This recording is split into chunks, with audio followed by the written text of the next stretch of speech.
but I don't know how long I can do it. Ep.62. Yay. Okay. I'm a terrible podcaster. Here I am unprepared, and even though I write most of the notes.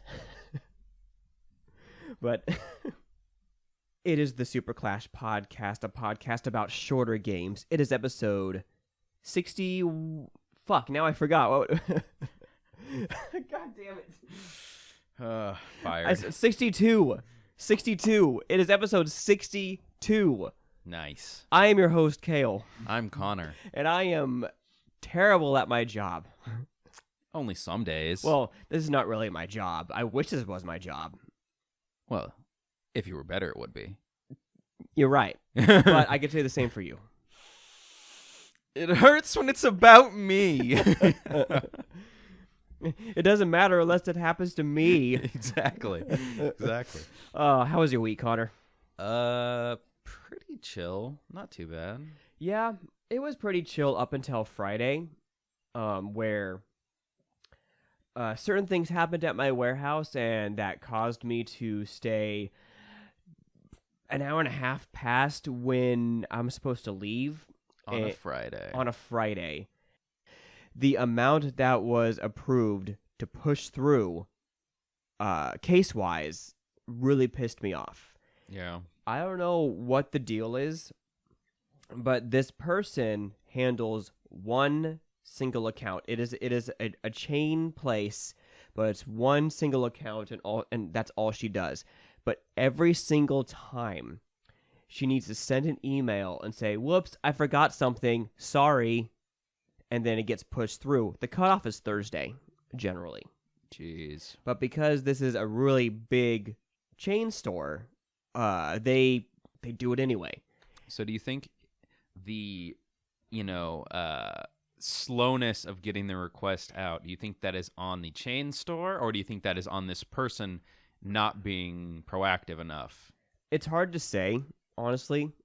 Because if it's the person not being proactive enough, like maybe they're getting the notification on a Wednesday from the person, but they're just dragging their feet too long, then they should be held accountable for that. You think, but the only way that they'd be held accountable is if someone higher up than me complains about it.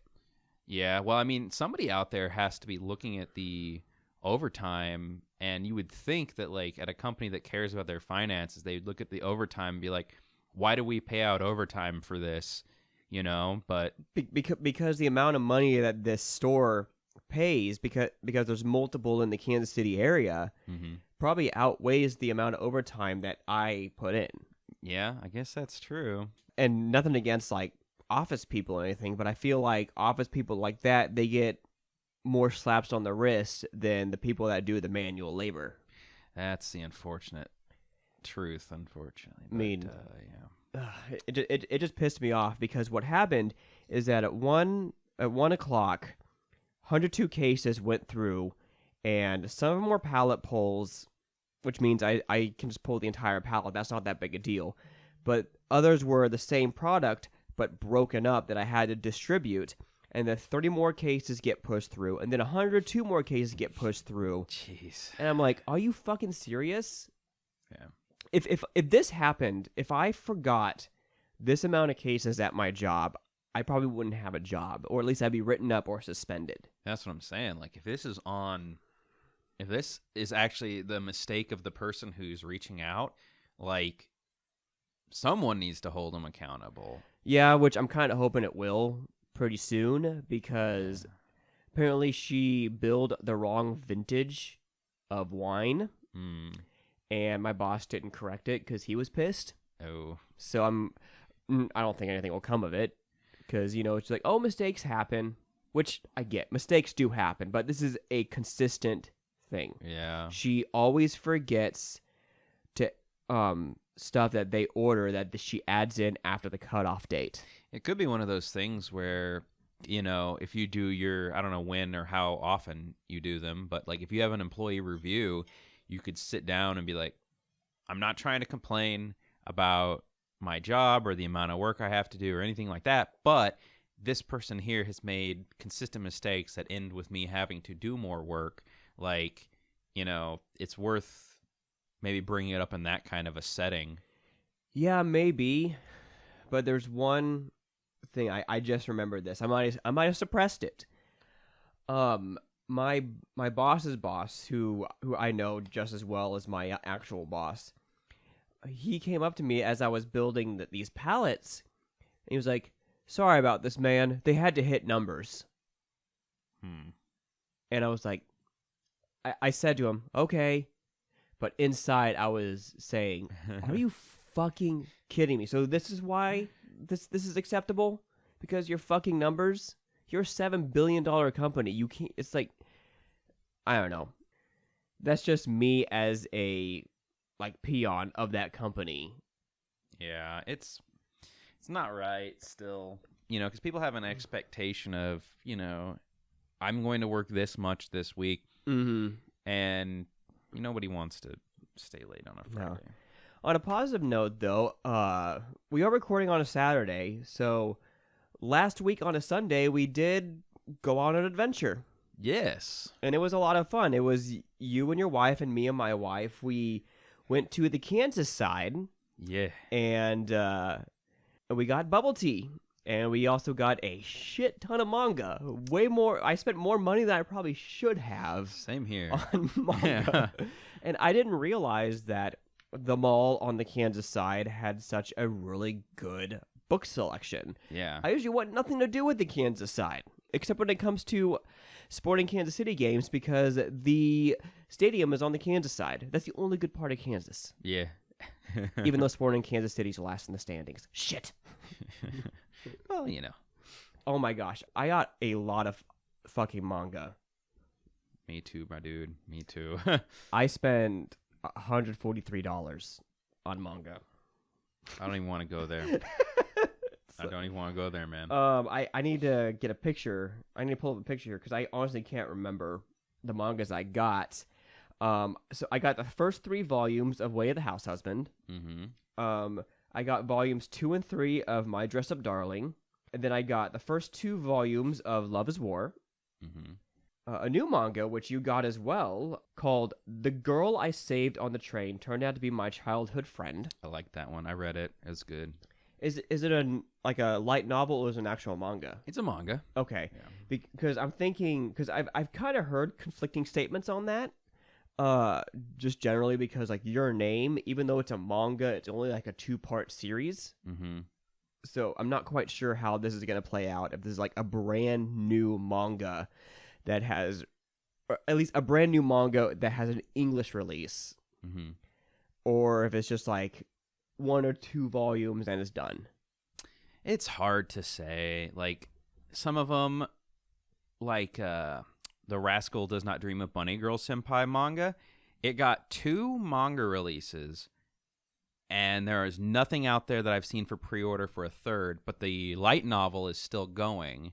Same thing with a few others out there, too, that I've been interested in. And that kind of sucks, because I'm more of a manga reader than a light novel reader. It's kind of same here. There's something about seeing the speech bubbles and then seeing the pictures of the character's expression, just it says more to me. Yeah, the character design is a big appeal to me when it comes to manga and anime, and without the visual representations of a lot of these events, I feel like it loses a lot of what makes manga and anime great. Yeah. We're going to finish up here real fast. I also got the first volume of Spy Family and the 3rd volume of Konosuba, An Explosion on This Wonderful World. So I just need to look for 2 now. I need 2 as well. But, man, that was such a good day. Yeah, I got too much. I got a box of Pokemon cards. I got the Attack on Titan Colossal Edition, first volume. I got volume 2 of Higurashi, volume 2 of Kage-sama. I got volume 1 of Sword Oratoria. I got Dress Up Darling 2 and 3, I think. I was really surprised they had that much of Dress Up Darling. Yeah. Because the Barnes & Noble on our neck of the woods has a pretty small manga section. Yeah, it's pretty meager. Whereas the one on the Kansas side, it was 5 or 6 shelves at least. Yeah. It was a lot. Apparently they do a lot more reading of manga in Kansas than in Missouri. I guess so. They had enormous. Like, it's dangerous going out there because you can easily drop, $100, $200. I dropped like $250 painfully. I got you to say it. You said earlier you weren't going to say how much. I know. It was too much. But it's really funny because even though Barnes & Noble generally is pretty good for manga, I had the idea that maybe a comic book store would be better because mangas are technically comics. Yeah. No. The comic stores in KC, they suck for manga. Yeah. They're more your traditional 15-page comic books of DC and Marvel superheroes. They had a couple graphic novels, but not really manga. Which is a bummer because we saw that one that we ended up going to last weekend, and on their picture on their Google page, there was a section of like 99-cent manga and like other manga on sale. So I was like, maybe they got a good amount, but they had like half of a shelf worth, and it was all full price. And I'm like, well. Yeah, but as I stated earlier, we got bubble tea. It was my first time having bubble tea, and I'm hooked. I had the coffee bubble tea with popping coffee flavored bubbles, and it was amazing. It was so good. Oh yeah, I love bubble tea. I think my wife got a coupon because we have T-Mobile, and they do T-Mobile Tuesdays, and I think one of the coupons was like $3 off for Kung Fu tea. Hot T-Mobile. But yeah, we should go again at some point. I think we established that this needs to be at least a monthly thing where we go out to get bubble tea and go to that Barnes and Noble and try to find the mangas that we're looking for. Yeah, we just got to have time in between to let our wallets recover. Yeah. We just need to start a pool, like extra money that we put into one pool, and then we see how much we have, and then we split it, and we try to stay within that amount. The manga fund or something. The manga fund. Yeah, I created that spreadsheet for us so that we could keep track of what volumes each of us were looking for. And yeah, I'll look forward to seeing if you end up putting any other ones in there later, or if your wife does as well. Yeah, which I need to share it with her. So. Yeah. Moving on real quick, I did start the Comey Can't Communicate anime. Okay. Because I've been looking for 3 for a long time, which I'll get to in a second. I wanted more Comey. Yeah. Because I love this series. It's probably my favorite anime / manga right now. So I thought, okay, I know the events in the manga. I'll watch up to the parts that I don't know. Mm-hmm. Easy. Let me tell you, Connor, there's something magical about reading a manga first and then watching an anime. Yeah. I mean, I get people say the same thing with books. Oh, you got to read the book. You got to read the book. I got to read the book before the movie comes out because I understand there's something magical about that. But it hits different when it comes to a manga to an anime. Yeah. It's literally the characters that you recognize on the page coming to life. Yeah. In other books, yeah, you kind of have a description. You kind of have a description of the character in your head, but when it translates to a movie, it may not be exactly how you envisioned it. Mm-hmm. You don't have that problem with manga to anime. Yeah. And I was just completely blown away just how amazing this anime is. Yeah. And just how reading the manga first made it so much better. There were a couple changes I noticed, but seeing Comey overanalyzing things with her chibi face and the cat ears actually animating, popping they up. do a little whip up. Yeah. It's amazing. What's also cool too is I noticed the changes as well. The yandere in the manga, as she's talking to Comey, she's holding chopsticks. In the manga, she has a knife. Yeah. I'm like, oh, they changed that. Probably for good reason. Yeah. There's definitely some edits you'll notice too. Like in manga, you're more likely to see nudity in a manga than an anime. So like there could be like a nude scene or something that's kind of like offhanded in one, and then whereas like they'll censor that for the anime release or something. Which, if it comes to Netflix, would really surprise me, Because usually Netflix, it's almost like a requirement for Netflix to have sex and nudity in their quote originals. I know I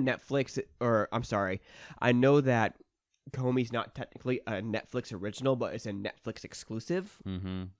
And it reminds me of the live action Avatar The Last Airbender that they're creating for Netflix. And allegedly, the creators left the project. The original creators of Avatar left that project because Netflix insisted on there being a sex scene. Weird. Which is why my joke is, oh, it's a Netflix thing, so there has to be sex and nudity in it. Okay. Yeah. The only thing that kind of bums me about the Netflix side of it is I don't think I have seen a Netflix exclusive of anything get a physical release in a long time. Yeah. That's scary to me. It's like, what if that media is just trapped until Netflix decides, we don't need this show on our roster anymore, gets rid of it, and then there's never a physical release of it. The way Netflix is going, I almost want to say that even though they started out, like we'll use Stranger Things as an example. They have, I think, the first 2 seasons on a physical. Yep. They stopped doing it because maybe I thought that Netflix is like, oh, we can make more money if they subscribe instead of us putting it out. Yeah. Because we'll get their money every month as opposed to they pay one flat fee and they're done. Because Netflix is going that route. Netflix is getting pretty shitty. Yeah, they're trying to drain everybody's wallets the best they can. That's just the sad truth of it. But I'm worried because, like, we might have mentioned it, but Teasing Master Kagi-san Season 2 is Netflix exclusive. And I'm worried that, you'll be able to buy Season 1, you'll be able to buy Season 3, you'll probably be able to buy the movie that's coming out, but you may not be able to get Season 2. And that is heartbreaking to see something trapped like that. Mm-hmm. The one sad thing about digital media, digital media is convenient. It doesn't weigh anything. But when it's gone, it's gone. Yeah, if they decide to shut it down, then my only option would be hoping that there's a pirate, of it out there that I can grab. But which is why we love physical games. But before we get to let's get physical, Connor, talk about Far Cry 6. You beat it. Yes, I did. That game is all right, but I think it wears out its welcome. Is my brief synopsis of it. But to give a little bit more detail, I've been playing Far Cry 6 on and off since its launch, which has been a while at this point. About a year. Yeah. I think over a year, actually. It released not too long after the PS5 released. Yeah.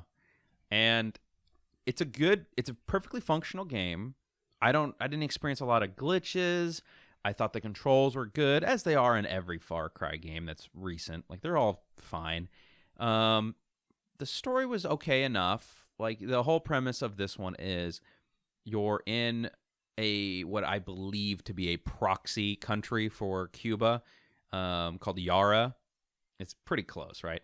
And you have this dictator who has this strand of tobacco that's supposed to be used to create drugs, but it's also used to, like, poison people. You can create a poison from it.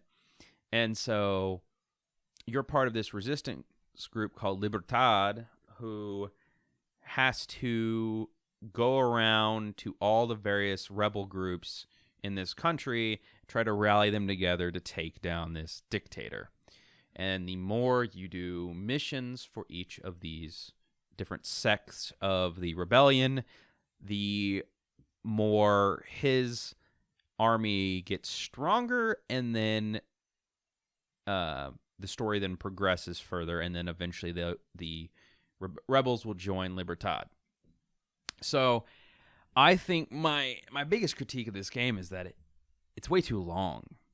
Like, I think they could have told the same story in half the amount of time. It just had so much fluff. You're doing so many side missions for all these different characters who, I personally didn't care much about. Mm-hmm. They were fine, and I don't know, it just wears out its welcome. Plus the fact that they kind of, in the marketing, set up the main villain is played by Giancarlo Esposito. Gus from Breaking Bad. Yeah. That's If his anyone most doesn't, famous role. Yeah. If anyone doesn't know the actual actor's name, he played Gus in Breaking Bad. Yeah. And they set him up as his primary villain. That makes sense because he kind of is throughout the entire thing. There's a lot of like little pseudo villains, like his lackeys that, there's like this doctor that creates a poison and experiments on people. There's his generals that you have to defeat. And then he has a son too, who's like a teenage son. And they kind of set it up in a way where you think maybe like this teenage son is going to have a change of heart, or this teenage son is going to, I don't know, maybe try to take up the mantle. Like he's going to do something, right? And then, spoiler alert, the son doesn't do anything the entire game.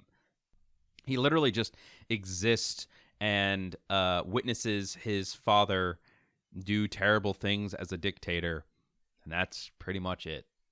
I've played a little bit of Far Cry 6. I feel like they really built him up. He is very underutilized in that game, which is a shame because all the Far Cries before, like, the villain was the star of the show. Yeah, I kind of think that the son's only purpose is to give us a vessel to bounce exposition from the villain off of. I literally think that's his only purpose. Whereas in the previous Far Cry entries, the interactions with the villain were with you as the protagonist. Mm-hmm. Like, he would capture you, or you'd have a run-in with him, or, any of those things, and then you would get some sort of exposition from that progresses the story. But I think literally they use the son in this as just that vessel, and they couldn't think of anything creative to do with him. So the sad thing is, like, you'll see it in one of our upcoming videos because we finished it for a recording. I'm tempted to spoil it, but I just don't know if I should. Just wait. Stay tuned for the video. Yeah.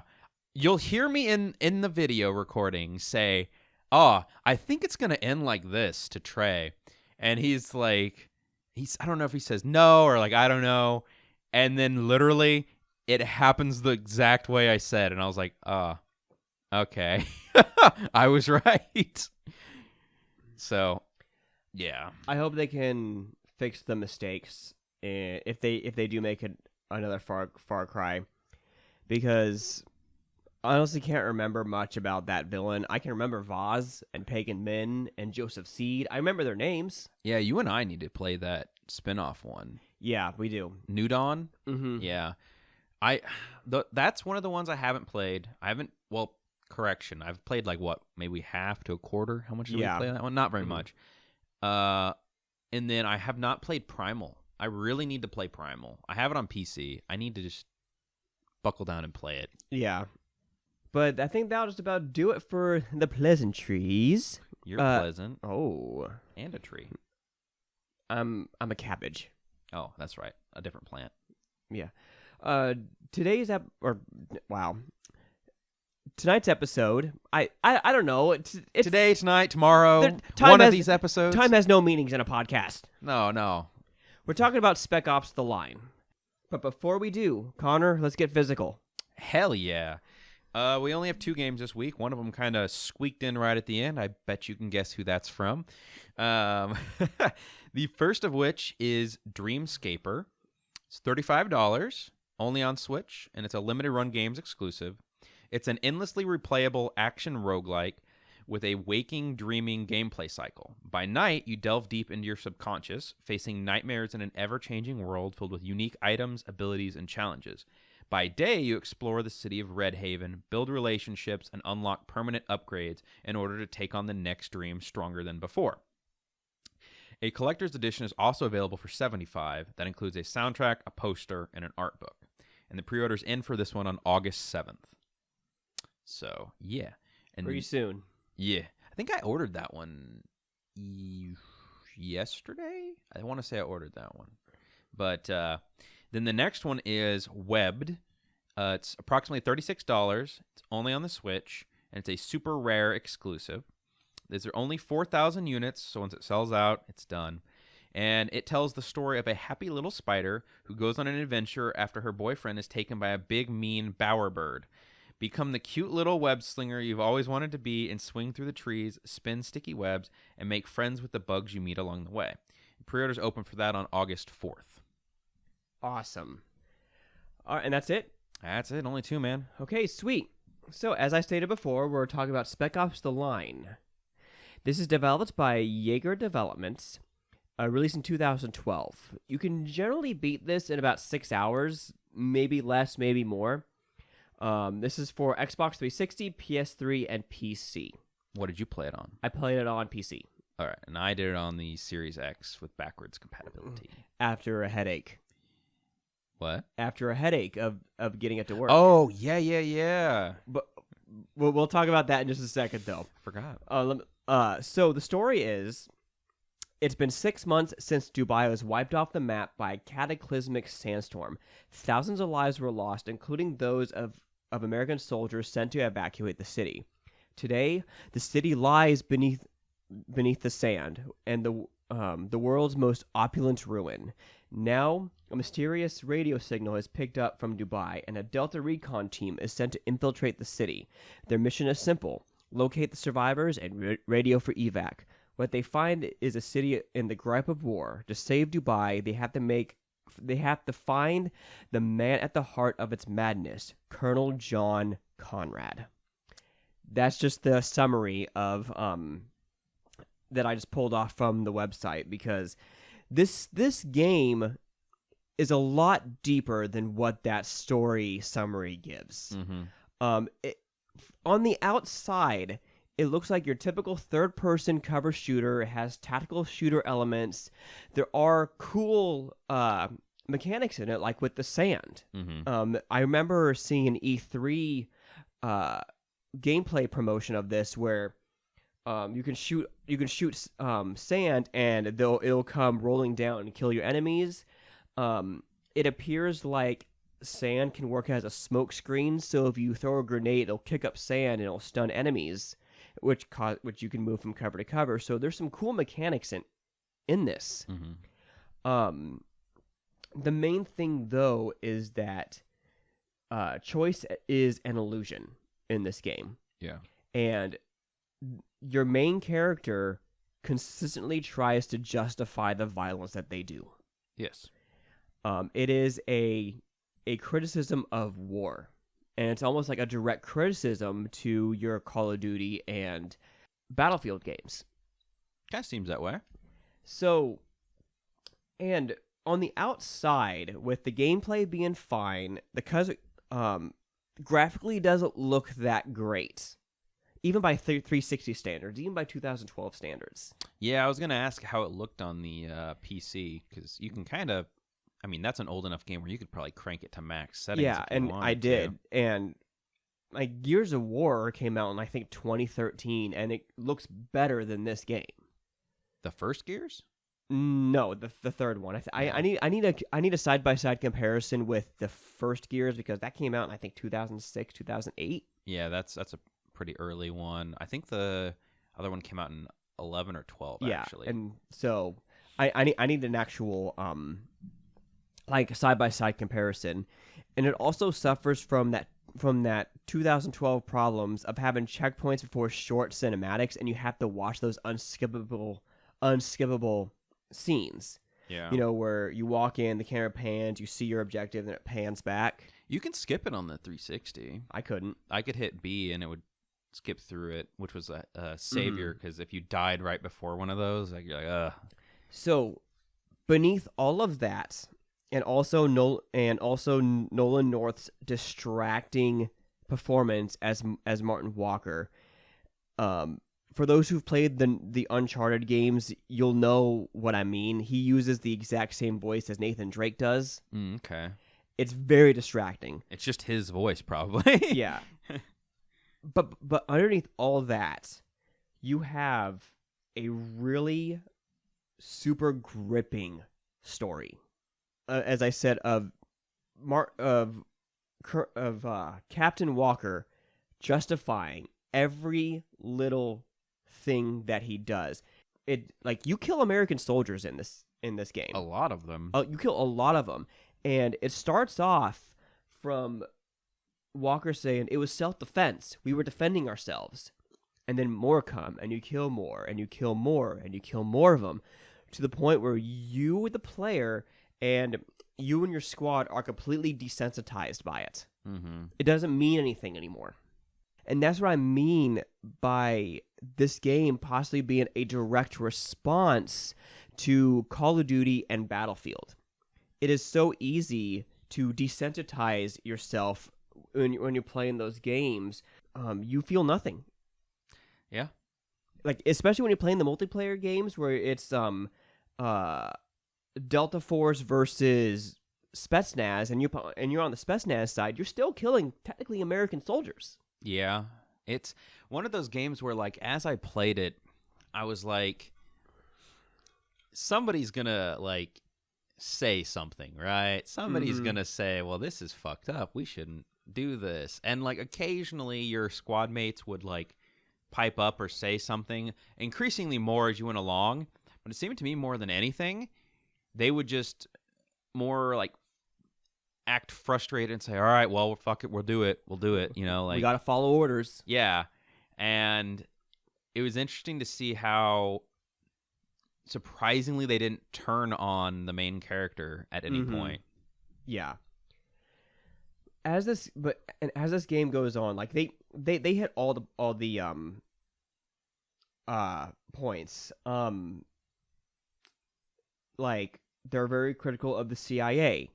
The CIA has been criticized of arming insurgencies to overthrow democratically elected governments. Yeah. And just shit like that. You help the CIA, where you later find out the CIA wasn't doing what was in the people of Dubai's best interests. The hard thing for me to figure out as the story went on was, like, how much of it was real. And I'm glad you brought that up. See, and that's kind of the point of the game, is you see these weird things, and they get increasingly stranger as it goes on. Like, you start hallucinating things. You later find out that a lot of the events that you experience were hallucinations. So what was real and what wasn't is up in the air and left up to interpretation. It's kind of funny because the lead writer, Walt Williams, said that in his eyes, the writer's eyes, he believes that your character, Captain Walker, died in the helicopter crash in the beginning, and you're just reliving his purgatory. Interesting. And I was like, okay, what do you mean by purgatory? Because purgatory is kind of like is kind of thrown around in a way where, like, oh well, I had 2 interviews with this one job and I still work in this. I'm kind of in this purgatory with this job where I can't do anything. So I looked it up. In Roman Catholic doctrine, it is a place or state of suffering inhabited by the souls of the sinners who are expediting their sins before going to heaven. And it also has a second meaning of having the quality of cleansing or purifying. Quote, infernal punishments are purgatory and medicinal. So when you read the definition, it kind of starts all making sense. Yeah, from a biblical sense. You do a lot of heinous shit in this game as a character. Like, way worse than just killing American soldiers and justifying it. The question I had is why? Why do you do these things? My interpretation is that maybe because it was established early that Walker was saved by John Conrad. And so maybe he's experiencing some PTSD, or maybe he's always been slightly sociopathic. Hmm. We're kind of all all over the place with this game because a lot of shit happens in this game. Even with the notes that I have here, I try to put it in a certain order, but even then it's so difficult to talk about. So with that being said, let's move on to what I mean by the heinous shit that you do in this game, and you continue to justify it. Mm-hmm. Let's start with the most infamous scene of this game, the white phosphorus. Yep. So what makes this game different is you willingly use white phosphorus, which I believe is a war crime in real life. At least napalm is. Yeah. And white phosphorus is way worse than napalm. Exactly. And you first see it in action when you walk in. Someone used it on civilians and insurgents, Mm-hmm. and you have to walk through them burning to death.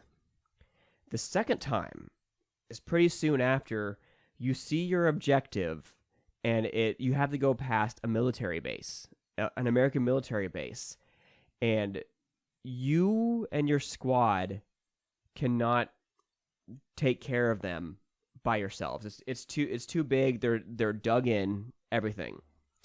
And so your character says, we can use that, which is a white phosphorus launcher. And one of your squad mates says, no, that's white phosphorus. You can't do that. Mm-hmm. And your other squad mate says, we have no other choice.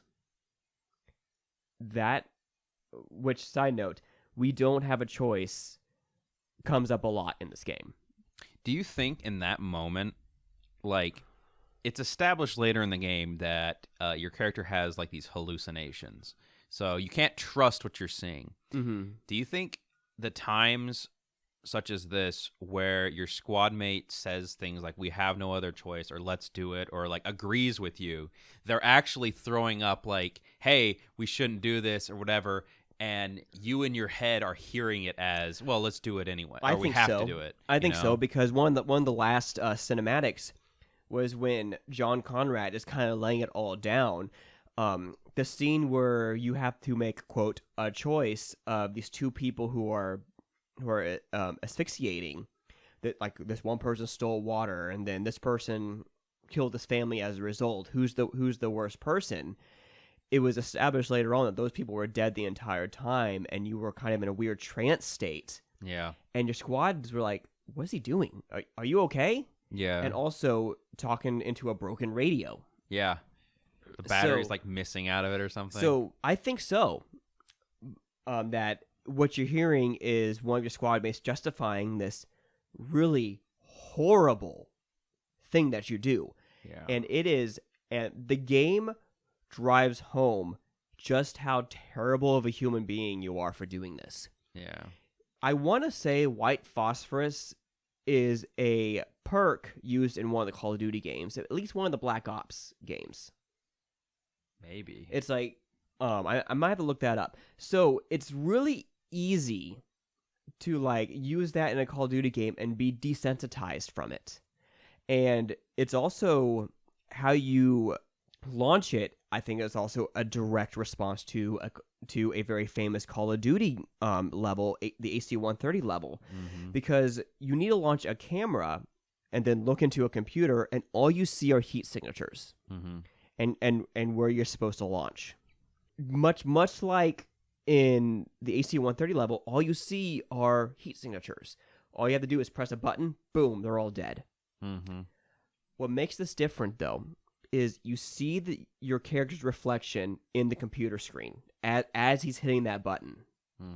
So it's almost like you have to look at yourself in the mirror as you're doing this.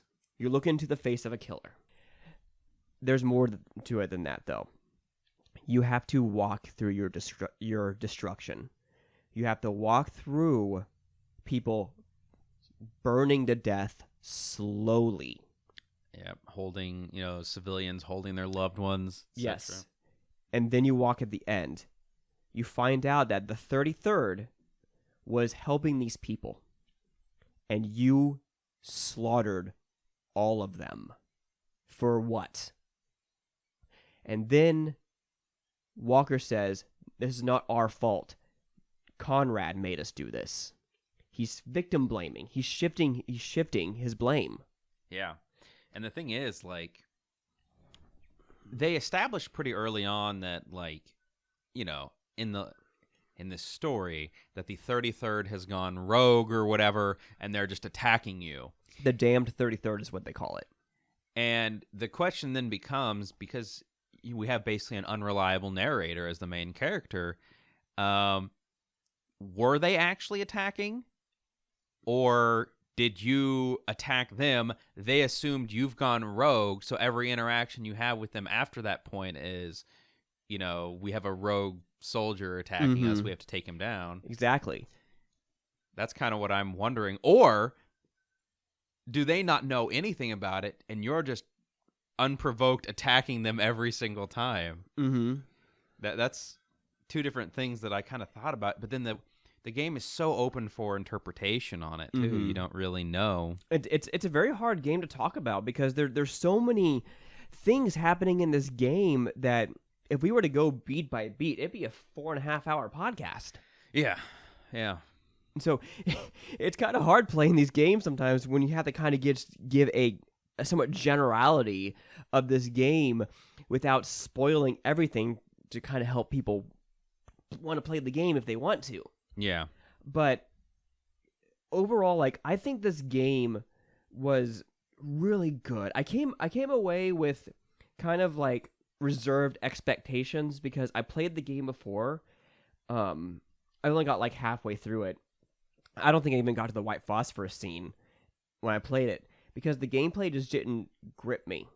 The gameplay is very simple. I think there's not a large variety of enemy types. There's a okay selection of different guns in the game, and the level design is fine. It's fine. Like, it's all kind of samey. You're just kind of in the desert and then hopping in and out of buildings as well. So I would just say, as for a third-person shooter, this game is just kind of average. It's not bad. It's still competent. The controls are fairly snappy from what I've seen and experienced. But that's not the selling point for this game. The selling point of this game is the story. Definitely. And the criticism of war. Yeah, and you kind of feel guilty.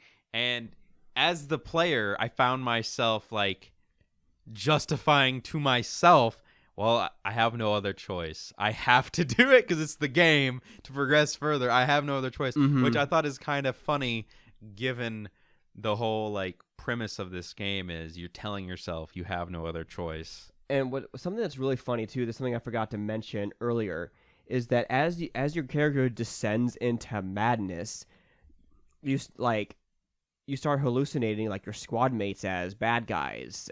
You start seeing, like, mannequins, which represents civilians, and to go even more meta, if you die after a certain point of the game, the loading screens start taunting you. Yeah. And I'm gonna look some of this up. So I'm just gonna read them, just to kind of give you an idea of how this story descends. When the game starts, it's just your basic tool tips, like, you know, use sand on your enemies to take them all out at once. You can't take very much ammo, or you can't take very very many shots, so utilize cover. After a certain point, they start getting kind of meta. Like, if the radio man now speaks for the 33rd, then what happened to Conrad? Rumors claim Conrad is still alive and hiding somewhere in Dubai. Sandboarding is an interrogation technique in which a detainee is choked by having sand forced into their mouth. It is highly effective. And then it keeps going. White phosphorus is a common allotrope used in many types of munitions. It gets set fire to cloth, fuel, ammunition, and flesh. Though controversial, the use of white phosphorus against personnel is not prohibited. It gets worse. Where is my favorite one? Oh, you are still a good person. Yeah. Survivors of white phosphorus often suffer severe damage to the kidneys and liver, as well as the cardiovascular nervous systems. This is all your fault. Can you even remember why you came here? Do you feel like a hero yet? How many Americans have you killed today? It is time for you to wake up. If you were a better person, you wouldn't be here. To kill yourself is murder.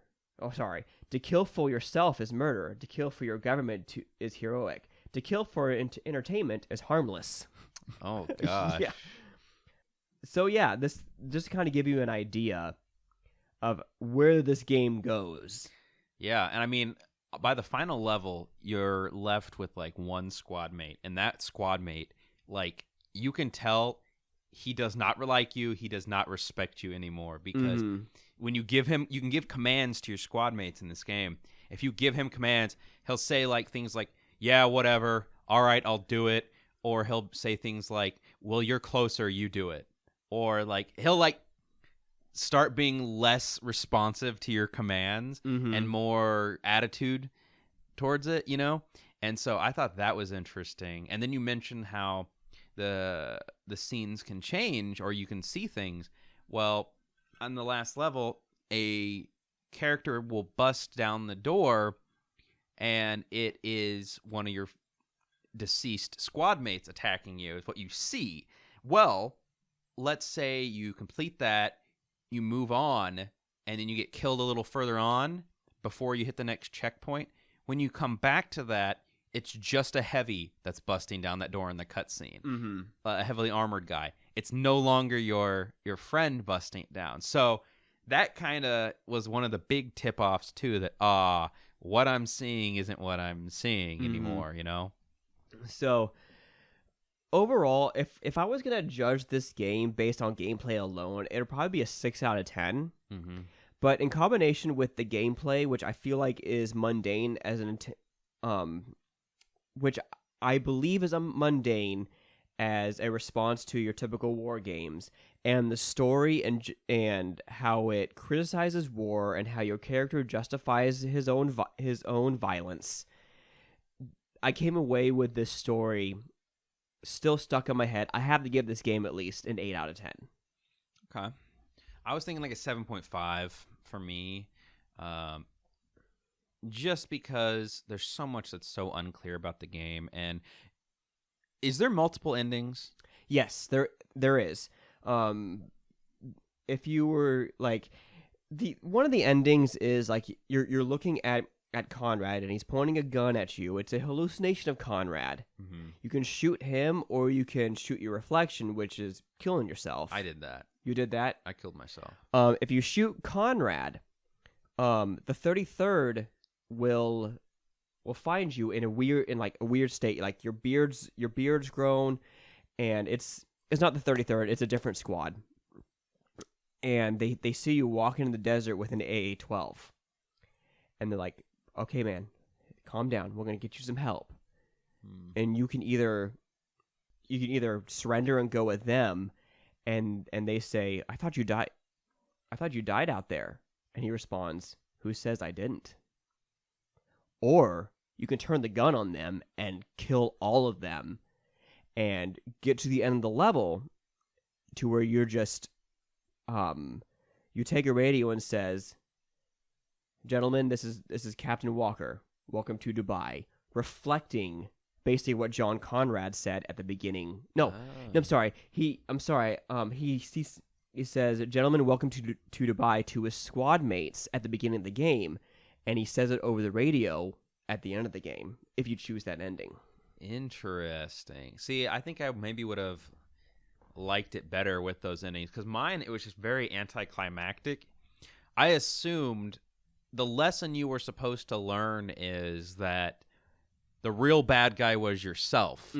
So you should shoot your reflection, basically saying, I claim responsibility for what's happened.